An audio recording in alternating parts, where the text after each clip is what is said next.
Dr. Weinreb, this morning you presented the opening keynote address at New Horizons. It was actually the first Sutro Memorial Lecture. Can you sort of give us the highlights of your presentation? So I talked about 24-hour intraocular pressure. Measurement of intraocular pressure over the 24-hour period is going to be a transformative event for patients. It's going to be a disruptive event for all of glaucoma management as we look forward through the next 5 to 10 years.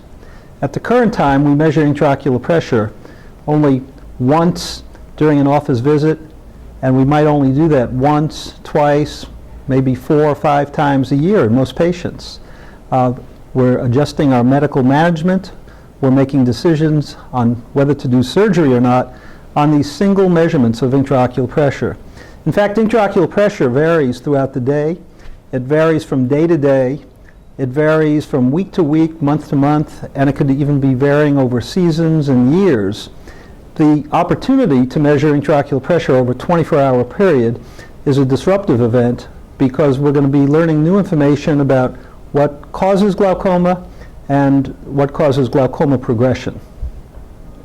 And my next question is, for the clinician back home, what's your take-home message for him?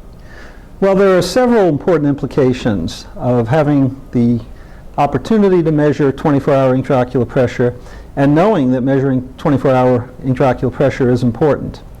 First of all, for the clinician, one needs to obtain as many intraocular pressure measurements as is logistically feasible in your clinical practice. In addition, you want to be taking those measurements at different times of the day. Everybody takes pressure measurements in their office in the morning or afternoon, but you want pressure measurements in the morning and the afternoon, if possible, late in the day and early in the day. It's not feasible for most clinicians to be taking intraocular pressure at nighttime. We've learned in a variety of studies done in our sleep laboratory at the Hamilton Glaucoma Center at University of California, San Diego, that 2/3 of our patients have their highest intraocular pressure during the nocturnal period at nighttime. And this is not simply related to the fact that they're supine and the episcleral venous pressure is increased. In fact, if you have patients supine throughout 24 hours, their intraocular pressure is still highest during the nighttime period.